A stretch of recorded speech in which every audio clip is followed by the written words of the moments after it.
ลำลึกสามพระมหาเถระแห่งยุคสมัยไฟแรงสว่างไสวัยมิตรแท้ทางทำผู้ต่อลมหายใจพระพุทธศาสตร์ไทยสู่สากลในวาระ101 ปีชาติกาลสมเด็จพระมหารัชมังคลาจารย์งามเลิศล้นช่วงวรปุญโญเวียนมาดลมหาชนกล่าวฝันถึงภาพแห่งองค์เคลื่อนสหธรรมิกของสามพระมหาเถระชั้นผู้ใหญ่แห่งพระสงฆ์ชาวไทยที่มีเจตมุ่งจำนงในการส่งธรรมทูตไปต่างแดนขอถวายความนอบน้อมแด่พระรัตนตรัยมีพระพุทธเจ้าเป็นต้นขอถวายความเคารพพระมหาเถระพระเถรานุเถระเจ้าคณะพระสังฆาธิการทั่วโลกมีพระเดชพระคุณพระธรรมเสนาบดีเจ้าคณะภาค7วัดพระธาตุดอยสุเทพเป็นต้นและขออำนวยพรแด่ท่านผู้ฟังท่านผู้ชมสาธุชนพุทธบริษัททั้งหลายวันนี้รายการนาวาวังทองของวัดพระธาตุดอยสุเทพออกอากาศทางสถานีวิทยุพระพุทธศาสนาแห่งชาติและจริยธรรมวัดพระธาตุดอยสุเทพระบบ FM 96 เมกะเฮิรตซ์มีพ่อครูวันลบนามวงพรหมเป็นผู้อำนวยการอาจารย์พระมหาประสิทธิ์ประสาธิโกเป็นหัวหน้าสถานีและอาตมาภาพพระครูปริยัติยานุศาสตร์เป็นผู้บรรยายเป็นประจำในวันศุกร์เสาร์และอาทิตย์เวลา 7:30 นาทีถึง 8 นาฬิกาและวันศุกร์กับวันเสาร์นั้นยังมีภาคบ่ายคือเวลา 13 ถึง 14 นาฬิกาอีกด้วย2 สถานีวิทยุพระพุทธศาสนาเพื่อการศึกษาพระพุทธศาสนาและวัฒนธรรมวัดฝายหินตำบลสุเทพอำเภอเมืองจังหวัดเชียงใหม่มีพระครูสมุวิสุวัตวรกิจโจเป็นผู้อำนวยการวันนี้ก็บันทึกเสียงล่วงหน้ามา1 วัน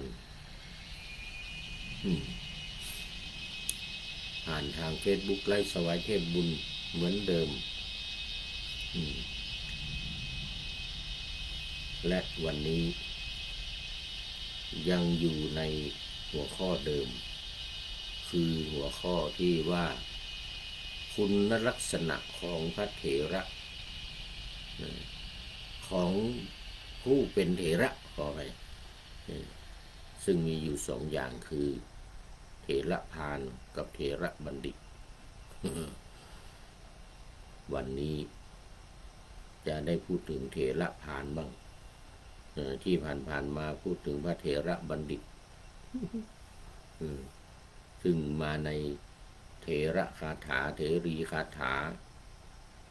พระสุตตันตปิฎกเล่มที่26ในเล่มที่26เนี่ยมันมีวิมานวัตถุเปตวัตถุนี่จบไปแล้วว่าจบไปแล้วในหัวข้อเรื่องของเทวดาเรื่องของชาวทิพย์ในธรรมนาวาวังเหล่านี้มันจะมีเรื่องของชาวทิพย์คือหมู่เทวดาและหมู่เปรตทั้งหลายเทวดาในวิมานวัตถุหมู่เปรตก็เปตวัตถุแล้วก็เทระคาถาเทรีคาถาวันนี้ก็มาเป็นเถระพาลบ้างคือฉัพพคีคาถาเกี่ยวกับฉัพพคีคาถาของเถระคาถานี่นะ เกี่ยวกับฉัพพคีบ้างเทระพาน เทระพานวันนี้คาถาของพระฉัพพคีในทางพระพุทธศาสนา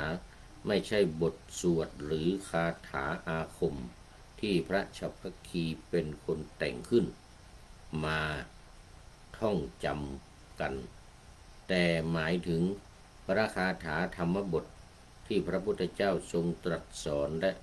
เตือนสติพวกพระฉัพพคีหลังจากที่พวกท่านได้ไปก่อเรื่องวุ่นวายเอาไว้ ลำพังพระฉัพพคีไม่มีความสามารถในการที่จะกล่าวคาถาที่เป็นธรรมะ ถ้าถ้ากล่าวได้ก็จะกล่าวไอ้ที่มันไม่เป็นธรรมะ เป็นพระที่เกเรเกกมะเรกเกมะเร เอานะมาดูในพระไตรปิฎกและคัมภีร์อัตถกถามีบทคาถาสำคัญที่พระพุทธองค์ทรงปรารภอ้างถึงพฤติกรรมของพระฉัพพคีอยู่หลายบทโดยบทที่เด่นที่สุดมีดังต่อไปนี้ก่อนจะกล่าวคาถานี้นะพระพุทธเจ้าก็จะต้องตรัสก่อนโมฆะบุรุษ โมฆะบุรุษว่าบุรุษโมฆะวันนี้หมู่นี่ไม่ได้เรื่องทำเรื่องเสียทำให้ศาสนาหม่นหมองทำให้วงการสงฆ์นี่เศร้าหมองคนที่เลื่อมใสศรัทธาก็เสื่อมถอยไม่ศรัทธาเสื่อมถอยลงแล้วคนที่ไม่มีศรัทธาเลยเนี่ยก็ไม่ศรัทธาเลยไปเลยเห็นแล้วเบื่อหน้าตำหนิติเตียนแล้วก็ไปเลย หนึ่งพระคาถาว่าด้วยการสำรวมกายวาจาใจที่มาของเหตุการณ์ก็คือวันหนึ่งพระฉัพพคีได้สวมเขียงเท้าไม้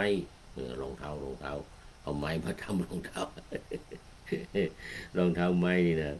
แล้วถือไม้เท้าเดินจงกรมบนแผ่นหิน โอ้โหเหลือเกินทำให้เกิดเสียงดังขัตตะเหมือนกันนะกุกกักกันนะในเสียงดังกุกกักใส่รองเท้าไม้ด้วยแล้วก็เอาไม้สักกระเท้าเนี่ยนะมาถือแล้วก็เดินชุ่มคุม รบ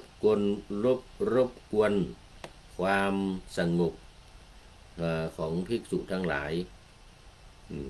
พระพุทธเจ้าจึงทรงสั่งห้ามและตรัสพระคาถาสอนเรื่องการสำรวมทวารทั้งสามดังนี้โมฆะบุรุษนี่นะโมฆะบุรุษนี่เลยพระคาถาบาลีและคำแปลภาษาไทยสรุปได้ว่าพึงรักษาและสำรวมทางกายวาจาใจละทุจริตและประพฤติสุจริตทั้งสามทวารอันนี้ก็คือว่าละทุจริตสามก็คือทางกายกรรมสามหนึ่งฆ่าสัตว์สองลักทรัพย์สามประพฤติผิดในกามอันนี้เขาเรียกว่ากายทุจริตวาจาทุจริตก็วจีกรรมสี่พูดเท็จพูดส่อเสียดพูดคำหยาบพูดเพ้อเจ้อแล้วก็ทางใจอีกสามเขาเรียกว่ามโนกรรมสามที่เป็นทุจริตนะก็คือหนึ่งอาฆาตพยาบาทอันหนึ่งโลภก่อนมันละโมบโลภมาก มีความโลภเขาเรียกว่าอภิชาวิสมะโลภะนี่นะไม่ใช่โลภธรรมดาโลภมากแล้วก็สองพยาบาท เข็นฆ่าทำร้ายทำอันตรายคนอื่นจองเวรจองกรรมกับคนอื่นตรงนี้นะสามเห็นผิดจากทำนองของธรรมเป็นมิจฉาทิฏฐินี่สามอย่างนี้เป็นทุจริตทางใจทุจริตทางใจส่วนให้ตั้งอยู่ในสุจริตทั้งสามทวารก็คือกายกรรมสามวจีกรรมสี่มโนกรรมสามที่เป็นไปทางสุจริตที่เป็นไปทางสุจริตก็คือไม่ฆ่าสัตว์ไม่ลักทรัพย์ไม่ประพฤติผิดในกามอย่างนี้นะเป็นภิกษุก็พรหมจรรย์เลยประพฤติพรหมจรรย์อย่างนี้ข้อวาจาวจีก็ให้ตรงกันข้ามกับที่ว่าเมื่อกี้เนี่ยไม่พูดเท็จไม่พูดคำหยาบไม่พูดส่อเสียดไม่พูดเพ้อเจ้อนะเสร็จแล้วก็ในมโนกรรมสามอย่างก็คือไม่ละโมบโลภมากไม่โลภแล้วก็สองไม่อาฆาตพยาบาทใครสามไม่เห็นผิดจากทำนองของธรรมเป็นสัมมาทิฏฐิไม่เป็นมิจฉาทิฏฐิอันนี้เป็นข้อที่หนึ่งคาถาว่าด้วยการสำรวมกายวาจาใจข้อสองพระคาถาว่าด้วยความเป็นบัณฑิตที่มาของเหตุการณ์ปัจฉพคีไปทำกิกะระรานแกล้ง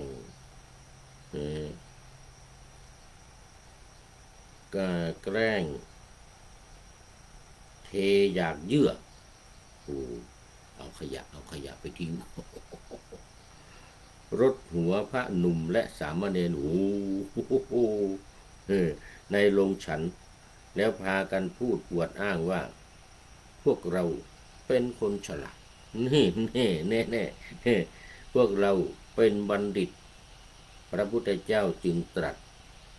สอนว่าคนพูดมากและเบียดเบียนคนอื่นไม่ใช่บัณฑิตทรงตรัสว่าอันนี้คาถาภาษาบาลีและคำแปลเนี่ยสรุปใจความว่าบุคคลไม่ชื่อว่าเป็นบัณฑิตเพราะเหตุเพียงพูดมากส่วนผู้ที่ไม่มีเวรไม่มีภัยมีความสงบเยือกเย็นจึงจะเรียกว่าเป็นบัณฑิตดูสิเนี่ยไปเกะกะละลานในโรงครัวทำเทอยากเยื่อเทขยะรถใส่หัวพระหนุ่มทำมาเน่นน้อย โอ้เหลือเกินปัจฉพคีนี่นะทำอะไรก็โอ้มันเสียหายไปหมด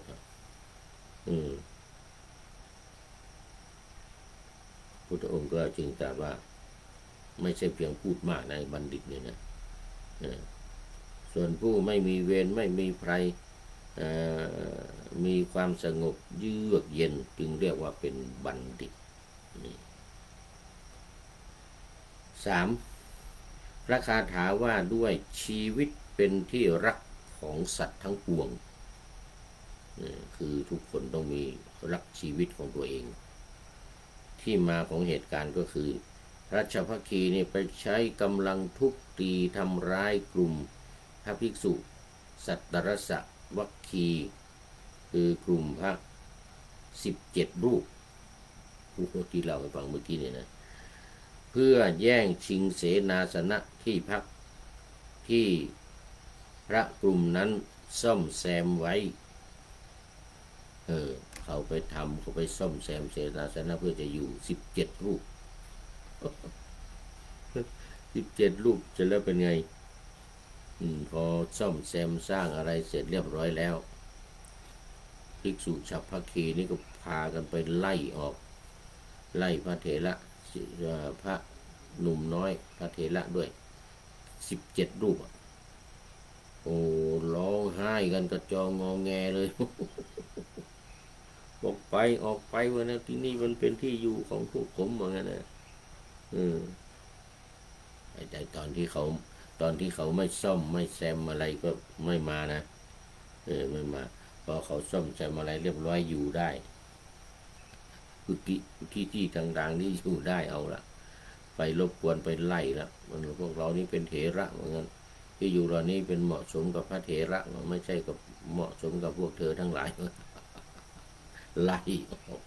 ภิกษุทั้งหลายก็ร้องให้กันกระจองงอแงก็ไปฟ้องพระพุทธเจ้านี่ให้ฟ้องภิกษุก่อนฟ้องภิกษุทั้งหลายก็ไปกราบทูลพระพุทธเจ้าไปกราบทูลพระพุทธเจ้าพระพุทธเจ้าก็จึงทรงบัญญัติสิกขาบทห้ามภิกษุทำร้ายกันและตรัสเตือนสติว่าสัตว์ทั้งหลายย่อมหวาดหวั่นต่ออาทยาหรือต่อโทษทันทั้งหลายนะต่อโทษทันทั้งหลายชีวิตย่อมเป็นที่รักของสัตว์ทั้งหมดบุคคลควรทำตนให้เป็นอุปมาเอาใจเขามาใส่ใจเราแล้วไม่ควรฆ่าเองไม่ควรใช้ผู้อื่นฆ่าหมายเหตุคาถาบทนี้เองที่เป็นต้นกำเนิดของคำขวัญประจำมหาวิทยาลัยมหิดลอัตตานังอุปมังกะเรอัตตานังอุปมังกะเรในมหาวิทยาลัยมหิดลที่กรุงเทพนะแล้วก็สาขาทุกแห่งทั่วประเทศใช้คำว่าอัตตานังอุปมังกะเรคือไม่พึงกระทำตัวเองให้เป็นแบบอย่างนะในทางไม่ดีนะเป็นคำขวัญของมหาวิทยาลัยมหิดลไม่ควรทำอันนี้ก็เป็นคาถาที่พระพุทธองค์ตรัสกับภิกษุทั้งหลายนะตรัสกับฉัพพคีนี้ด้วยก็อย่างว่านะ6 ทุ่มตอนเย็นนะเดี๋ยว6 โมงเย็นนะ6 โมงเย็นถึง4 ทุ่มนะเป็นเวลาที่พุทธองค์อบรมพระภิกษุสามเณรภิกษุณีสามเณรีทั้งหลายรวมทั้งเมื่อมีเรื่องมีราวอะไรต่างๆก็มาฟ้องมาบอกพระพุทธเจ้าก็ทรงสอบสวนกันนะถามว่าภิกษุเธอทำอย่างนี้จริงหรืออย่างนี้นะนี่อย่างนี้ที่ไปเที่ยวโปรยอยากเยื่อใส่ภิกษุทั้งหลายชาวพทีนี่นะก็เดี๋ยวอันนี้เป็นต้นนะอันนี้เป็นไล่ภิกษุที่เขาซ่อมแซมกุฏิแล้วเขาจะอยู่จำพรรษาเป็นไล่เขาออกหมดเลยนี่เอาละมาสรุปคือถ้าได้ยินคำว่าคาถาพระฉัพพคีในทางธรรมะจะหมายถึงข้อคิดและคาถาธรรมบทที่พระพุทธเจ้าได้ดัดนิสัยและเตือนสติพฤติกรรมของพวกท่านทั้งหลายเหล่านั้นคือภิกษุฉัพพคี6 รูปนะหรือฉัพพคี6 รูปของฝ่ายภิกษุณีด้วยคราวนี้เรามาดูคาถาธรรมบทบ้างคาถาธรรมบทที่เกี่ยวข้องกับภิกขุฉัพพคีพระศาสดาเมื่อประทับอยู่ในเชตวันทรงปรารภภิกษุฉัพพคีตรัสพระธรรมเทศนานี้ว่ากายัปปโกยังปโกปังเป็นต้นพระฉัพพคีพระหมู่6 รูปสวมเขียงเท้ารองเท้าทำด้วยไม้ถือไม้เท้าทั้งสองที่ว่าเมื่อกี้นี่นะเดินจงกรมหลังแผ่นหินเขียงเท้ากระทบแผ่นหินเสียงดังมากพระศาสดาตรัสถามพระอานนท์เถระว่าเป็นเสียงอะไรพระเถระกราบทูลว่าเป็นเสียงเขียงเท้า หรือรองเท้าเนี่ยนะของพระฉัพพคีสวมใส่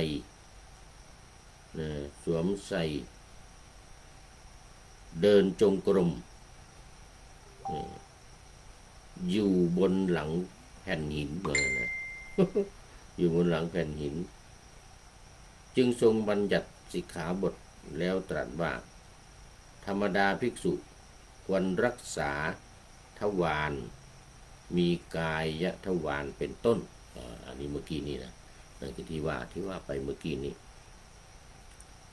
จากนั้นพระศาสดาได้ตรัสพระธรรมบทสี่คาถาอีกว่านี่กายปโกปังลักไขยะกายเยนะสังวุตโตสิยา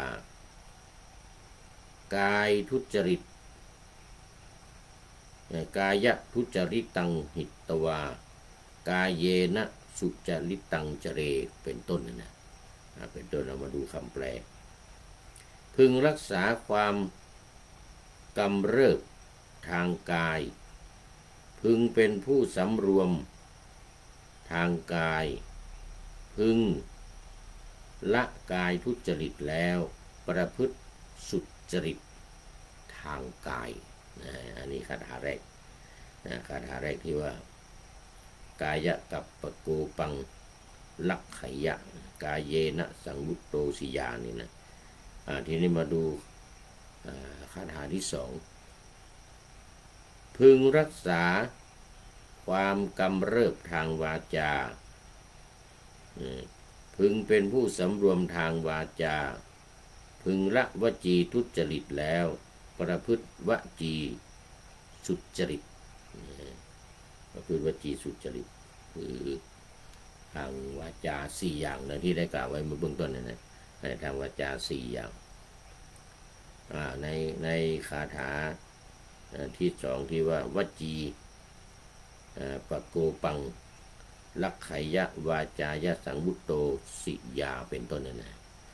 ต่อไปเป็นคาถาที่สามพึงรักษาความกำเริบทางใจพึงเป็นผู้สำรวมทางใจพึงละมโนทุจริตนั่นมโนทุจริตที่ว่าเมื่อกี้เนี่ยนะมีความโลภเป็นต้นเนี่ยนะมีความโลภมีความอาฆาตพยาบาทแล้วก็มีการเห็นผิดจากทำนองของธรรมตามภาษาบาลีที่ว่ามโนปะโกปังลักไขยะมนัสสาสังวุตโตสิยาเป็นต้นในคาถานี้ต่อไปอีกหนึ่งคาถาที่สี่แล้วประพฤติสุขใจทางใจประพฤติสุจริตขอไปสุจริตทางใจทีละชนทั้งหลายสำรวมทางกายสำรวมทางวาจาและสำรวมทางใจทีละชนเหล่านั้นแลชื่อว่าสำรวมรอบคอบดีแล้วสำรวมรอบคอบดีแล้วอันนี้ก็เป็นเรื่องของเมื่อพระธรรมเทศนาจบลงชนเป็นอันมากก็บรรลุอริยผลทั้งหลายมีโสดาปัตติผลเป็นต้นแต่ยกเว้นฉัพพคีนะไม่ฉัพพคีไม่ได้อะไรกับเขาหรอกเรื่องมัน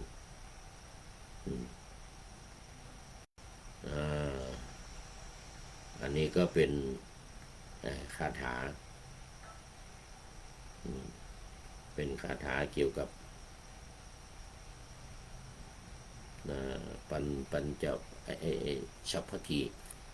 ภิกษุฉัพพคีเอาละวันนี้รายการนาวาวังทองนำเสนอในหัวข้อเทระคาถาคือคุณลักษณะของความเป็นเถระความเป็นเถระทั้งฆราวาสทั้งพระโดยเฉพาะพระ มีทั้งฝ่ายพาลทั้งฝ่ายบัณฑิตวันนี้เราพูดถึงฉัพพคีของภิกษุที่เป็นพาลเดี๋ยวครั้งต่อไปเราจะพูดถึงฉัพพคีฝ่ายภิกษุณีบ้างตัวจี๊ดทั้งหลายมีการเอาผ้าสีเขียวมาทำเป็นจีวรล่มนี่นะทำล่มเนี่ยโอ้สลักดอกวาดรูปดอกอะไรต่างๆดอกไม้อะไรต่างๆนี่สวยงามนี่นะภิกษุณีนี่นะภิกษุณีสนโอ้ตอนนี้ขอต้อนรับพระเดชพระคุณหลวงพ่อสุทธิสงึมรำวันนี้มาเป็นปริโยสานกัลยาณธรรมโมครับผมโอ้นี่มันหมดเวลาพอดีนะครับ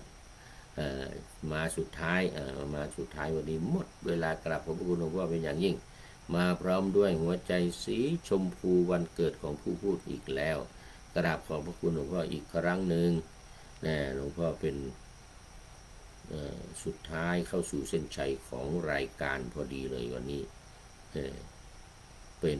ปริโยสานกัลยาณธรรมโมเป็นผู้มีธรรมงามในที่สุดคือปัญญาศีลสมาธิปัญญานี่มาในที่สุดเป็นปัญญาครับผมขอบคุณเป็นอย่างยิ่งเอาทีนี้มาดูข้อคิดท้ายรายการบ้างวันนี้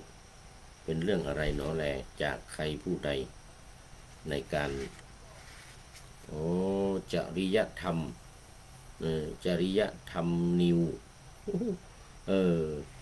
จริยธรรมนิวเป็นเพจ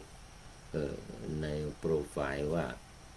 โปรไฟล์ของจริยธรรมเนี่ยเรื่องพระมหาเถระ3 รูปเนี่ยคือเจ้าพระคุณสมเด็จอันนี้ในโอกาส101 ปีชาตการของพระเดชพระคุณท่านเจ้าพระคุณสมเด็จพระมหารัชมังคลาจารย์วัดปากน้ำภาษีเจริญโอ้ครบ101 ปีนะแล้วก็มีอีกองค์หนึ่งสมเด็จพระพุทธาจารย์วัดสะเกษอีกรูปหนึ่งอันนี้มรณภาพไปแล้วสมเด็จมหารัชมังคลาจารย์ก็มรณภาพไปแล้วเหมือนกันแล้วก็อีกองค์หนึ่ง3 องค์ก็คือสมเด็จพระพุทธโฆษาจารย์วัดยาณเวศกวันปัจจุบันนี้ยังไม่มรณภาพยังอยู่ท่านอาจารย์ประยุทธ์โตหลวงพ่อประยุทธ์โตปรริยนธรรม9 ประโยคทั้งหมดเลยหลวงพ่อสมเด็จวัดสะเกษพุทธาจารย์ก็ปรริยนธรรม9 ประโยคหลวงพ่อสมเด็จมหารัชมังคลาจารย์วัดปากน้ำภาษีเจริญก็ปรริยนธรรม9 ประโยคเหมือนกันนามเดิมว่าช่วงเจ้าพระคุณสมเด็จช่วงวรปัญโยเดิมนี้อยู่วัดเบญจมบพิตรแล้วก็ไปเป็นเจ้าอาวาสวัดปากน้ำภาษีเจริญทั้ง3 องค์นี้เป็นผู้ที่บุกเบิกเป็นรุ่นแรกในการไปต่างประเทศส่งพระธรรมทูตไปต่างประเทศมีนโยบายแล้วก็ไปเองด้วยเสด็จไปเองทั้งหลวงพ่อวัดปากน้ำนี่หลวงพ่อวัดสะเกษหลวงพ่อสมเด็จพุทธโฆษาจารย์หลวงพ่อประยุทธ์โตนี่นะส่งพระธรรมทูตไปก่อนวัดแรกเนี่ยในสหรัฐอเมริกาที่รัฐโคโลราโดวัดตั้งชื่อตามของพระสมเด็จวัดพุทธารามเมืองรัฐโคโลราโดเมืองเดี๋ยวก่อนวัดพุทธารามนี่นะเดี๋ยวลืมชื่อเมืองไปเคยไปผู้นี้เคยไปพักอยู่เดือนกว่าสมัยนั้นท่านอาจารย์มหาแก้วพระครูอาจารย์ยันยงนะอาจารย์พระมหายันยงท่านพระครู เลยลืมชื่อไปยังไม่มรณภาพนะก็เลยไปพักอยู่กับท่าน1 เดื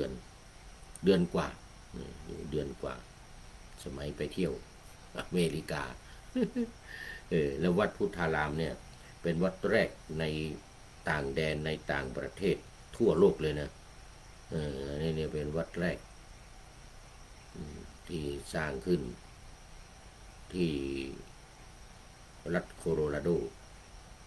ประเทศสหรัฐอเมริกาแล้วก็ต่อมาก็หลายประเทศไปนะ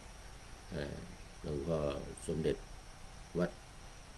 ปากน้ำนี่จะไปทางญี่ปุ่นมีเยอะ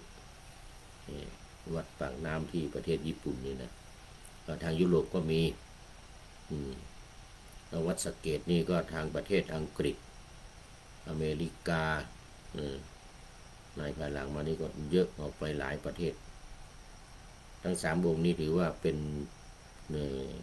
เพื่อนสหธรรมิกที่รุ่นแรกของโลกของประเทศไทยที่ส่งพระธรรมทูตออกไปต่างแดนเผยแพร่พระพุทธศาสนาในต่างแดนต่างประเทศนะนี่ก็มีบทประพันธ์เขียนไว้ว่าลำลึก3 พระมหาเถระแห่งยุคสมัยไฟแรงสว่างไสวมิตรแท้ทางทำผู้ต่อลมหายใจพระพุทธศาสตร์ไทยสู่สากลในวาระ101 ปีชาติการสมเด็จพระมหารัชมังคลาจารย์งามเลิศล้นช่วงวรปุญโญเวียนมาดลมหาชนกล่าวขวัญถึงภาพแห่งองค์เพื่อนสหธรรมิกของ3 พระมหาเถระชั้นผู้ใหญ่แห่งพระสงฆ์ชาวไทยที่มีเจตมุ่งจำนงในการส่งธรรมทูตไปต่างแดนโมทนาขอบคุณ